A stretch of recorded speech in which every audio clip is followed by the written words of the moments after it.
Ada hal yang menarik,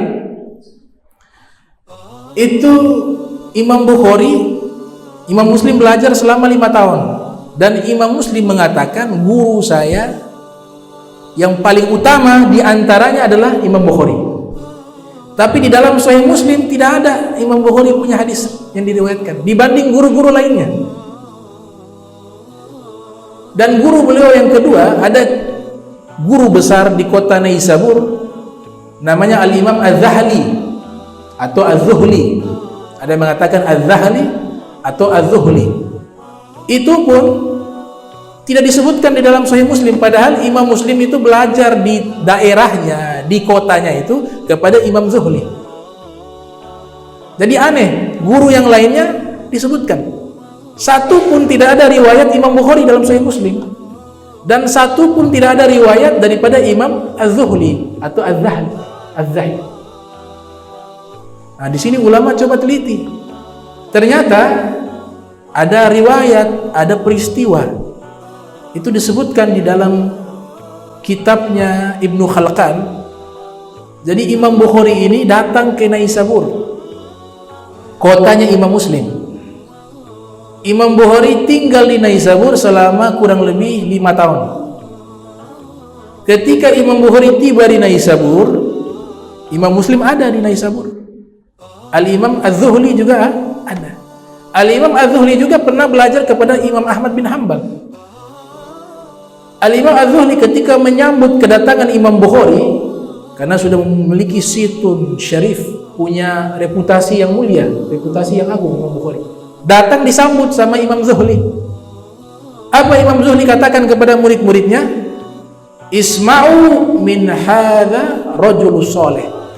Wahai murid-muridku, dengarkanlah hadis yang diriwayatkan oleh lelaki yang soleh ini. Ditunjuk Imam Bukhari. Setelah itu yang terjadi, mereka hadir di majlisnya Al-Imam Bukhari. Ternyata Imam Bukhari lebih hebat dari Imam Zuhli, sehingga murid-murid dari Imam Zuhli sudah banyak mereka pindah ke majlisnya Imam Bukhari dan meninggalkan majlisnya Imam Zuhli. Di antara muridnya adalah Imam Muslim. Muridnya Imam Zuhli adalah Imam Muslim. Mulai ulama-ulama yang ada di Naisabur merasa tersaingi. Nah, ini Talbisu Iblis. Ada kitab namanya Talbisu Iblis, siasatnya iblis, karya Ibnu Zawzi Al-Bughdadi yang lahir 510 Hijriah, meninggal 597 Hijriah. Di dalam kitab tersebut mengatakan di antara siasatnya iblis untuk menghalangi kebaikan dan ilmu yang suci ini, yaitu membuat provokasi antara ulama. Mulai dia bisikkan, muridmu sudah hilang, diambil oleh Imam Bukhari. Ada yang membisikkan demikian. Bahkan sebagian ulama sudah mulai hasad kepada Imam Bukhari karena Imam Bukhari di atas mereka. Imam Bukhari jauh lebih alim, sehingga seseorang datang sengaja memprovokasi. Dia mengatakan begini kepada Imam Bukhari. Pada waktu itu masalah ini sedang panas-panasnya. Masalah ini sedang panas-panas. Gara-gara masalah ini, Imam Ahmad bin Hanbal masuk ke dalam penjara dan disiksa. Masalahnya pada waktu itu tentang Al-Quran, apakah dia makhluk atau bukan makhluk, apakah dia baru atau lama. Maka sengaja pertanyaan ini disampaikan kepada Imam Bukhari. Wahai Imam Bukhari, bagaimana menurutmu tentang Al-Quran, apakah dia makhluk atau bukan makhluk? Maka Imam Bukhari diam, karena Imam Bukhari tahu ini pasti ada siasat, ada rencana yang tidak baik. Diulang lagi oleh ulama tersebut bertanya. Karena diulang-ulang terus, Imam Bukhari menjelaskan.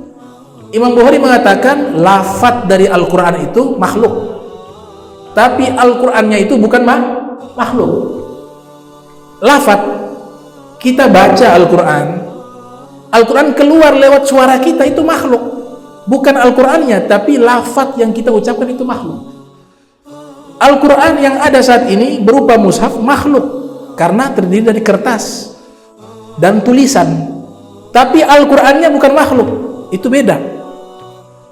Akhirnya apa yang terjadi? Dia ambil sepotong. Oh, Imam Bukhari ini Mu'tazilah. Dia mengatakan Al-Quran itu makhluk. Padahal Imam Bukhari menyatakan lafaz ketika kita membaca Al-Quran yang keluar itu makhluk. Karena dalam akidah ahli sunnah wal jamaah, Al-Quran bukan makhluk, tapi Al-Quran kalamullah. Kalamullah bukan makhluk. Kenapa? Karena kalamullah sifatnya Allah. Sifat mengikuti yang disifati. Kalau yang disifati abadi, tidak ada awal, tidak ada akhir, maka sifat juga mengikuti kepada yang disifati. Oleh sebab itu kalam itu bukan makhluk, karena mengikuti yang disifati Allah Subhanahu wa ta'ala. Diambil ini ucapan, dibawa ini informasi kepada Imam Zuhli. Imam Zuhli sedang lagi panas-panasnya. Datang dia ini ulama, dia katakan, wahai Imam Zuhli, itu Imam Bukhari Mu'tazilah, menyimpang akidahnya. Kenapa? Dia mengatakan Al-Quran itu makhluk. Di saat itu disampaikan, Imam Zuhli sedang mengajar di hadapan murid-muridnya. Imam Zuhli terpancing. Ini kalau sekarang namanya berita hoax. Sudah ada zaman dulu. Diambil sepotongnya dia tidak jelaskan. Yang sepotongnya saya diambil. Itu terjadi di zaman Imam Bukhari. Apa yang terjadi? Imam Zuhli mengatakan, wahai murid-muridku, siapa di antara kalian yang masih belajar kepada Imam Bukhari, maka jangan pernah belajar di majlisku. Sekarang saya minta kepada kalian, siapa di antara kalian yang belajar kepada Imam Bukhari, suruh berdiri. Berdirilah beberapa murid, di antaranya Imam Muslim. Imam Muslim berdiri. Kemudian Imam Zuhli mengatakan, yang masih ingin belajar kepada saya, tinggalkan Bukhari. Sampai seperti itu. Yang luar biasa, ini provokasi sampai masuk ke pengadilan. Sehingga keluar fatwa dari ulama yang ada di Naisabur mengatakan uqtulu Bukhari. Sampai setingkat itu. Keluar fatwa mengatakan bunuhlah Bukhari. Imam Muslim ketika mendengar fatwa itu disampaikan di majlis, marah Imam Muslim. Makanya disebut Imam Muslim ini menyelamatkan Imam Bukhari. Imam Bukhari diselamatkan oleh Imam Muslim, dan Imam Muslim membela mati-matian Imam Bukhari di hadapan Imam Zuhli. Dua-dua guru. Tapi di sini terlihat mana guru yang hatinya rusak, mana yang hatinya bersih. Mana guru yang tidak punya akhlak, mana guru yang punya akhlak. Ditimbang oleh Imam Muslim. Apa yang terjadi? Imam Muslim membawa kumpulan hadis yang beliau belajar dan dapatkan riwayat tersebut dari Imam Zuhli. Diambil itu semua lembaran-lembaran hadis yang diriwayatkan oleh Imam Zuhli, kemudian ditunjukkan, wahai Imam Zuhli, saya memilih belajar kepada Imam Bukhari. Ini hadis yang engkau riwayatkan kepada saya dirobek di hadapan. Dirobek. Makanya tidak ada satupun riwayat dari Imam Zuhli dalam kitab Sahih Muslim, karena waktu itu semua hadis yang diriwayatkan Imam Zuhli dirobek. Kemudian Imam Muslim lari, bergegas. Itu disebutkan waktunya itu waktu sore peristiwa itu terjadi. Datang ke tempatnya Imam Bukhari. Imam Muslim mengatakan, wahai Imam Bukhari, ukhruj min hadzal balad. Keluar dari negeri ini. Kenapa? Kata Imam Bukhari. Besok pagi, beliau punya majlis ada waktu pagi. Besok pagi mereka berencana membunuhmu. Keluarlah. Subhanallah, Imam Bukhari dapat ujian sebesar itu. Maka Imam Muslim sediakan kendaraan seluruhnya. Imam Muslim yang hantarkan Imam Bukhari sampai keluar dari kota Naisabur. Ternyata Imam Bukhari juga ketika sampai di kampung halamannya difitnah juga. Di kota Bukhara. Akhirnya beliau tidak masuk ke kota Bukhara. Murid-muridnya yang ada di Samarkand, di Uzbekistan, mengirim surat agar Imam Bukhari tinggal saja di Samarkand. Ulama-ulama, para umara dan lain sebagainya yang tidak senang dengan Imam Bukhari mendengar kabar tersebut justru melarang Imam Bukhari ke Samarkand. Akhirnya beliau terkatung-katung, meninggal bukan di kampung halaman, di tengah hutan, di Khartank namanya. Tapi apa yang terjadi? Ketika beliau meninggal mengeluarkan aroma bau kasturi. Apa yang terjadi? Kitabnya menjadi kitab nomor 1 hadis.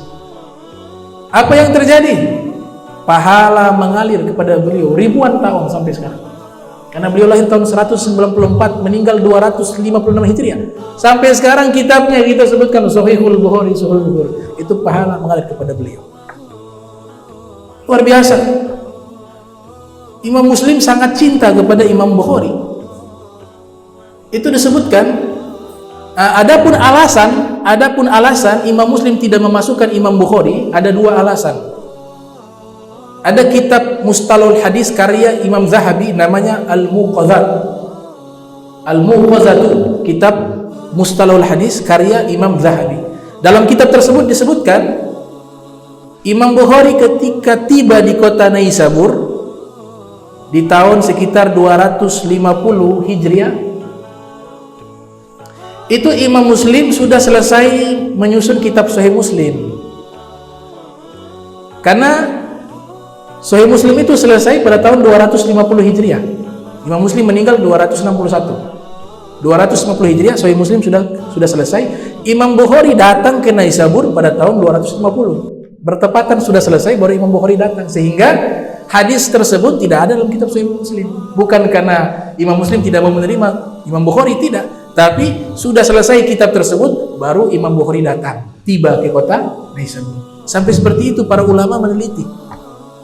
Imam Zahabi menyimpulkan. Pendapat kedua, Imam Muslim menjaga perasaan gurunya yang lain. Az-Zuhli kan tidak dimasukkan ke dalam Sahih Muslim. Dan Az-Zuhli polemik dengan Imam Bukhari. 2 gurunya ini berkonflik. Tapi Imam Muslim masih menghormati, walaupun guru saya seperti itu tetapi seorang guru. Maka lebih adil dua-duanya saya tidak masukkan. Subhanallah. Imam Zuhli tidak dimasukkan, Imam Bukhari juga tidak dimasukkan dalam Sahih Muslim. Al-Imam Ibnu Hajar Al-Asqalani dalam kitabnya Tahdzibut Tahdzib yang lahir tahun 773 Hijriah, meninggal 452 Hijriah, mengatakan karya daripada Imam Muslim ini bukan hanya 1, banyak. Sehingga Ibnu Jauzi mengatakan kurang lebih ada 23 karya kitab dari Imam Muslim. Di antaranya kitab beliau yang terkenal tadi Sahih Muslim. Selain dari Sahih Muslim, ada kitab membahas tentang hukum membuat pakaian dari kulit hewan buas. Judulnya Al-Intifa' bi Juludis Sibah, itu kitabnya beliau. Jadi kitab itu membahas hukum membuat pakaian atau tas yang berasal dari kulit hewan buas. Kitab beliau yang berikutnya namanya At-Tabaqat. Ada kitab beliau namanya Al-Kuna. Ada kitab beliau berjudul Musnad Hadis Imam Malik. Ada kitab beliau berjudul At-Tamyiz. Ada juga kitab beliau berjudul Auham Muhaddithin. Dan juga ada kitab beliau berjudul Auladu Sahabah, membahas tentang anak-anaknya sahabat. Judulnya Auladu Sahabah. Nah, disimpulkan oleh Ibnu Jauzi Al-Bughdadi, Abu Faraj Abdurrahman, beliau mengatakan kurang lebih ada 23 karya Imam Muslim. Namun semuanya itu ada yang mafqud, ada yang mawjud, ada yang sudah hilang, dan ada yang masih ada. Yang masih ada itu yang dicetak. Yang sudah hilang hanya sisa data-data nama kitab tersebut. Kemudian Al-Imam Hakim meriwayatkan dalam kitabnya Ma'rifah Ulumil Hadis bagaimana Imam Bukhari ini dikagumi oleh Imam Muslim.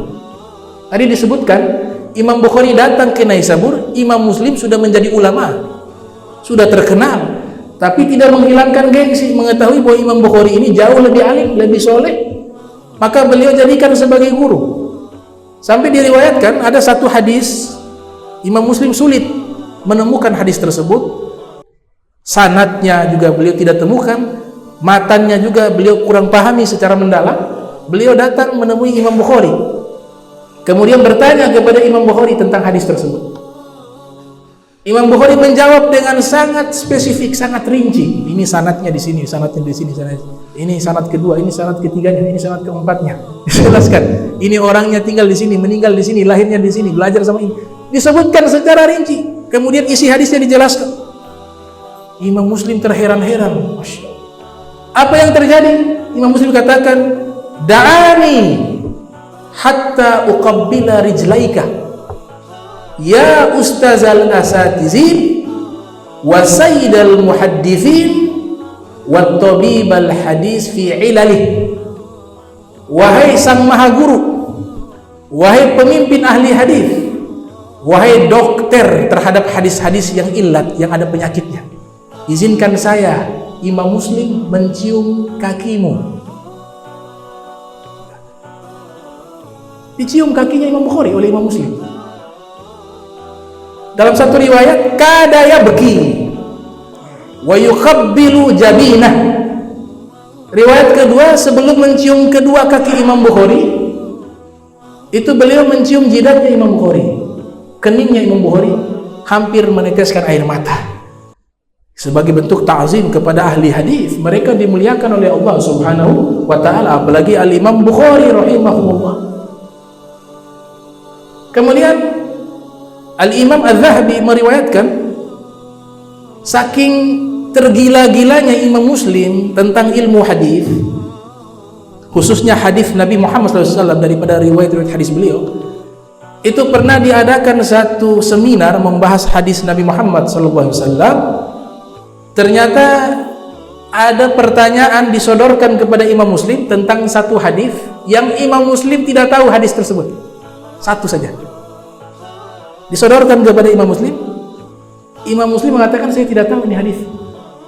Penasaran Imam Muslim, pulang ke rumah, mengatakan kepada penghuni rumah, keluarganya, jangan pernah masuk ke ruangan saya, ya? Jangan pernah masuk ke ruangan saya. Beliau masuk ke dalam, keluarganya ngasih satu sallatun minat tamar, satu keranjang isinya korma. Ini diberikan, Imam Muslim masuk ke ruangan belajar beliau, dikunci, kemudian mulai beliau mencari hadis dari lembaran. Hanya satu hadis, penasaran, cari. Ternyata beliau cari dari waktu pagi, siang, sore, sampai lupa semua. Lupa makan, lupa minum, lupa tidur. Pada akhirnya besok paginya meninggal. Masuk ke ruangan beliau, didobrak itu pintu, masuklah keluarganya, lihat Imam Muslim sudah meninggal dunia di atas hadis Nabi Muhammad SAW.